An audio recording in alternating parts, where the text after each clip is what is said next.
I know that in some companies, agents wait for commissions for months and months to come. Sometimes they don't even get paid it. Close your first deal, like literally in the first couple of weeks. Literally first couple of weeks. And then get paid by the end of the month. If you want to make it here in Dubai, you want this to be your life and you're taking it seriously, you're going to want to work the next 365 days. If you take a holiday in your first year in real estate, you're like starting again. Welcome to a new episode of Olga and Ashley. Hello, long time. Yes, actually you've been requesting us talk more about the initial steps that you should start activating in order to do what? Well, listen, I think people have been asking us so many questions about how to start in real estate, the qualities needed in real estate, and how to be successful.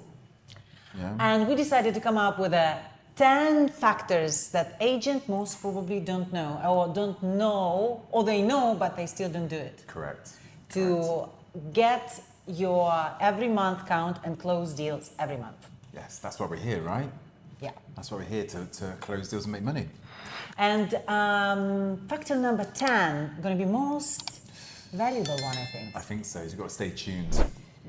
Because Ashley doesn't know yet what's going to be number 10. I have no idea what's going to be. That's why you've got to stay tuned to see how I deal with that. And as usually, your favorite host, Well, Ashley. hey, hello. He's getting famous talking to me on this YouTube channel. Usually you've been said that, you were there with, Ashley, I know you. You're there with the blonde girl. Every meeting I've been having over the last 2 months, pretty much, from anyone from the UK I've been speaking to online, they're like, I recognise you. You do YouTube with the blonde lady. I'm like, yes, that's Olga. That's like fantastic. I can't believe I'm talking to you.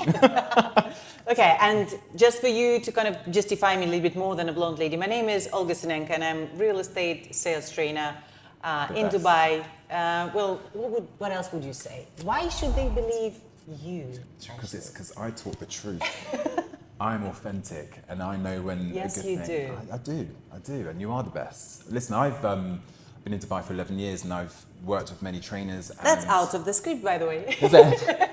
So I can't help myself, but I do want to say that, 11 years in Dubai, worked with many sales trainers. I can honestly say that Olga is definitely one of the best in the business for her knowledge, her skill, the way she delivers her content, whether that's in person or like this. I think it's definitely something very good that everyone should definitely get into.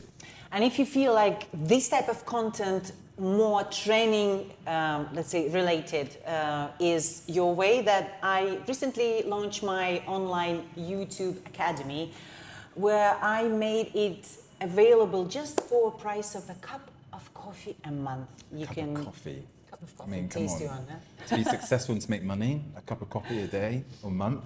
Oof. I would say you can dive yourself and understand the real estate market of Dubai, regardlessly of if you are already in Dubai or you are still kind of outside Googling how to become a chief executive officer of a huge real estate company in Dubai in 6 months. How about that one? There you go. Should we make an episode on that? I think we should. Yeah. Sounds pretty interesting. Yeah, some magic wand. Yeah, ding, done. Okay, factor number 1, the quantity of interactions with the clients, whatever it's called, messages or maybe direct face-to-face conversation daily, is equal to quantity of deals you close monthly. Yep. What do you think about this one? Well, I always think that you need to, as a broker, I know what I did is I would always analyze my stats at the end of each month. Okay, so if I did X amount of calls, got Y amount of viewings and Z amount of deals and money on the board, I would then think, okay, if I want to earn more money next month, I need to double what I'm doing with my calls. So data and stats are so important when you're starting out. And I always say this to my team, make sure that you record your stats, because in 2 or 3 months' time, you're going to want to evaluate yourself, right? And see how you've done and how you can better. In most cases, this job, it comes down to numbers. It really comes down to the effort and the numbers that you're putting in. So that's why it's super important that you do record your data. You don't have to show it to your manager, No. so he's not going to get upset, but your wallet will say thank you to you. Definitely. Every end of the month. And you 30. When, by the way, in your company, how often do you pay commission to the agents? So we actually pay our commissions once a month. So the cutoff for our company is on the 25th of each month. Okay, so the brokers need to make sure that their deals are signed, sealed, and delivered, and the money is in our account by the 25th. Because then what happens is we have the 5 days then to process all the commissions. I then get everybody paid by the 1st of each month.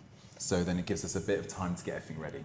So we would be curious to know, how is it in your company? Because I know that in some companies, agents wait for commissions for months and months to come. Sometimes they don't even get paid it. Okay, what do you think about next one? Hey, so appearance shapes your confidence. I think definitely when it comes to real estate, I think You can clearly see that. definitely your appearance shapes your confidence. I love dressing up in a suit every day. I feel like normally outside of the office, I'm dressed in gym gear, to be honest with you. I now have two styles, either gym or work. But I love coming to work in a suit because it's work Ashley, okay? It sets my mind different than home Ashley. Gets me in the groove, gets me thinking, right, okay, I'm gonna get stuff done today, I'm gonna focus. I feel like if you, even like dress down Fridays, Yeah. ultimately still, you come in, if you're dressed down on a Friday, your mindset's different. Because you're not in that work mode, you're not dressed in your suit or your work gear, you're already waiting for the weekend to start. So I feel like for myself, having a suit to wear every day is important. It makes me feel good as well. And how many suits do you think on average a successful real estate agent has? I've got quite a few suits to be fair. 1, 2, 3. See, I'm trying to count off the top of my head. I definitely feel you should have at least one suit per day. Okay, Okay. so a different suit every single day.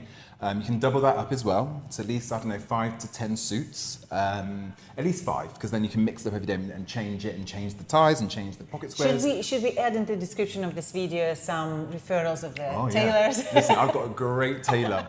Great tailor. If you want any details, Comment below. I've got you.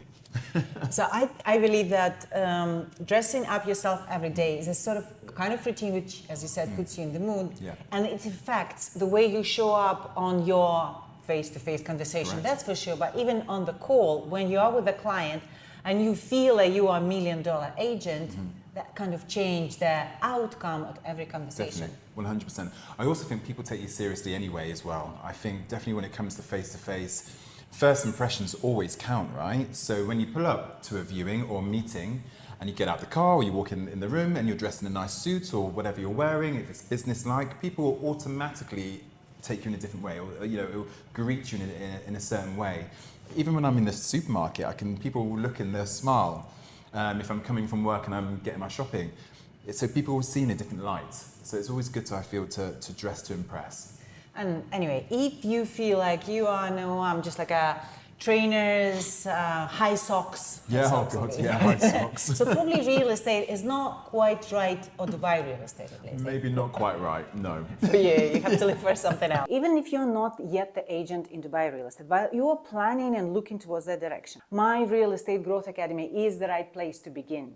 You will discover how the market works altogether, how to get your first listing and first client, how to generate your own leads, even if you've never done sales or real estate before. Click join and start preparing today. Choosing the right company, secondary or off plan. My take on that is if you are thinking about secondary, you have to evaluate the company based on, first of all, how many agents do they have in secondary market team. Yeah. And that doesn't mean that necessarily if they have 100 plus agents that it's a good company, because you're going to have more limitation of what you as an agent. The pie, right? Yeah.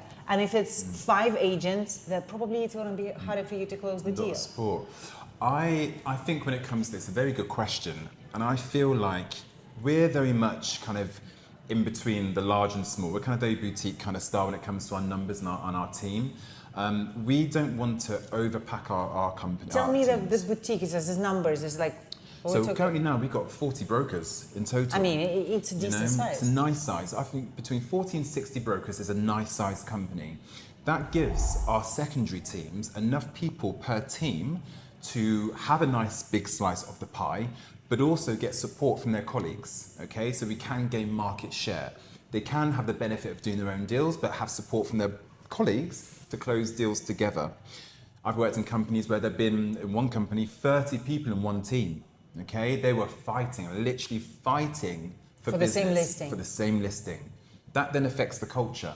That affects the whole team morale because people are stealing listings and fighting and this and that. So I really feel that by having smaller, more focused teams, you're going to get better results. 100%. And what if you don't understand what we actually talking about in depth? The smaller or kind of boutique size of the agency will offer you. That means that every member of your team will have a certain stock Correct. in their area. Yes. So when you're getting a buyer and none of your listings are suitable for him, Correct. then you can easily cross-sell it with one of your colleagues. And the funny thing, cross-selling with your colleagues is way easier than you going on the Outside. market and trying to find the broker who makes sense, controls the buyer. And But also, when you go outside of the four walls that you're working in, you can't guarantee the professionalism of the broker that you're going to use. So if you do pick a company with a broker that's not experienced or they don't work in a good way, that's going to affect your name and your brand as well. So by keeping it in-house, you know you're going to work with good, like-minded people. But I think in answer to your question in terms of secondary or off-plan, I feel it really depends on the person. I feel secondary is good for anybody who's new starting in the industry because you can build your little black book of contacts. When you're calling, you're meeting, you're speaking to lots of people, investors, you can build your network over time. If you go into off-plan straight away, most people don't have a network, especially if they're moving from another country to Dubai. They don't have a network of people. So unless you have maybe a bit more mature, you have a network of people, going off-plan because you can use that network to get deals and make your money. If you haven't got a network or you're very young or new to the business, which secondary. is 90% of Correct. agents who are coming in Dubai. Correct. Secondary is the way to go because you can also sell off-plan to your secondary contacts whilst you're building your network. So you get the best of both worlds. And I would say going into the off-plan market, you have to be very careful with, first of all, which company you are going with, and then which developer are you selling. Yes. Because realistically, your commission could be delayed for not only 2-3 months, it could be delayed for a year. Yes. And even your company will not be able to do anything because developer is not paying them. Correct. Raising the case, going complaining to the court is, I would say, difficult and not Listen, that successful. I think that in most cases it doesn't go anywhere. By the time it does, most people have run out of money. So they either have to leave the industry, right? Yes. Or they're going back to their home country. So my advice and what we do here is that we do put brand new people to Dubai and into real estate, into our secondary team, let them gain the knowledge and the skill and the experience. From there, the world's their oyster. They can navigate, they can move wherever they want to move to. But us doing them a favor, they can go into secondary and start pretty much making money straight away and gain that market confidence. Because where else, rather than secondary market, you can close your first deal, like literally in the first couple of weeks. In the literally first couple of weeks. And then get paid by the end of the month. So- Till 25th. Till the 26th, she's learning. Technical survival in Dubai, Okay. which is sometimes we really don't want to kind of remember, because when I came here, I came with $10,000, with no connections, no big investors in my book. Yes. And I moved into the sharing accommodation. Yes. Just right there, one of those bindles Same. in Medina. I did too. There we go. So living in sharing accommodation is a sacrifice that we had to do in Gotta order start somewhere. to get into the position where we actually could make money. So when you are coming into industry, in being a new broker, what is important for you to understand? It's going to be painful. It's going to be painful. For me, it's, do you know what? Keep your costs down. Be frugal. Move into a shared accommodation. Don't rush out and buy yourself an expensive car or rent an expensive car. Get yourself a little basic runaround. What you're trying to do is you're trying to cement and solidify your life in Dubai. What most people will tend to do is they come here, they get elaborate cars, they move into their own apartment straight away before they've even made a dirham of money. Yeah. So by the time the money comes, they're stressed because they spend a lot of money, they haven't got the deals coming in. By the time the deals do come in, it's too late. you know. So I think by being smart, have a budget and stick to it. So then this is basically 2 points that we have. The next one is get comfortable with discomfort. Yeah. I would say from my personal experience, and I started in Dubai real estate 2015 as an agent, it was a good, I would say 1.5 or probably 2 years till I started to feel financially secure, where I was able to kind of start traveling again. Yes. I got myself a car. Yeah. I finally moved out to my own apartment because, you know, I just couldn't be 100% sure that I will That's smart. be able to kind of survive with that, specifically in that market condition. Correct. You moved at the same time. Same time. For me, I always remember being told by the company I was working for at the time, the CEO, his dad came in to give a speech or give a talk. One of the most valuable piece of kind of advice he gave us was, if you want to make it here in Dubai, you want this to be your life and this, you're taking it seriously, you're going to want to work the next 365 days. If you take a holiday in your first year in real estate, you're like starting again. And I was like, oh, okay, so I want to make this my home. I'm going to make sure I do this. So I actually did work the whole year, didn't take a break. I've seen people around me taking breaks after 3 months, 4 months, 5 months. They were coming back and they were struggling because they're having to start all over again. No listings, no leads, nothing. Whereas I was in my groove, you know, so it really helped me. But also, I did have to humble myself with my living arrangements, with the car I was driving. I was like, I moved from the UK to Dubai and I'm driving a Kia Rio, I think it was at the time. And I'm living Red one. It was actually white. And I'm living in the maid's room in Marina. I was like, Which building was that? mine was actually in Tamani. I was living in Tamani as Tamani. well. That was my last, actually. Same. It's a hotel It's a hotel apartment, apartment. guys. And that's my last place I was renting. That was the last place I was renting. Jesus Christ, we've probably been living there at the same time. It was traumatic for me. That's another story, I can tell. But totally traumatic. But it humbled me. And It was a good pool, sorry. Just Very good pool. Very good. It was a good building. Just a shame the people I was living with. But it really humbled me, and it gave me the drive and the motivation to make sure that I was successful, so I could afford to progress and stay and all that kind of good stuff. Daily victory journal. Well, I'm not sure that it sounds very much masculine, because like journal is Journal's more like kind of like females. Yeah. That's why I make it very simple for you. What's gonna make you focus on your daily wins and keep your dopamine level high, so regardlessly of how many no's you had today, you're gonna be able to continue tomorrow? And answering this question is, remember what you done successfully in a day. And how you can remember? I'm just like rolling it and rolling. Yes. It's like, Olga, come in. I would say the simplest way, every night before going to bed, ask yourself a question. What was my success of the day? Good question. Just as simple as Very good success. question. What was your success for yesterday? I know what was the other big pile of troubles that you got, but what was success for yesterday? But I made it through the day. Yeah. Okay, let's gym. Have you been to a gym? I know I did. I think for me, there's so many different factors that go into this. Whether it is going to the gym in the morning, I think for me, making sure I get up on time, get myself to the gym before work is definitely a huge factor of this. But also, I think when it comes to business, it's just making sure that the company, first of all, opens its doors when it's meant to open its doors, and that all my team have what they need to do to be successful in their fields. And that could be training, that could be certain tools that they need. It's making sure that I am the person that can deliver that for them so they can enable to do their work. So before I go to bed every night, I'm like, okay, so what's this done today? Did we achieve this? I'm like, okay, I feel good. Okay, so in my case, it's a little bit more simpler. I just can say, oh, my hair looked absolutely great today. It was a good hair day, which is not actually today, but we can That's skip good. it. It's fine. There you go.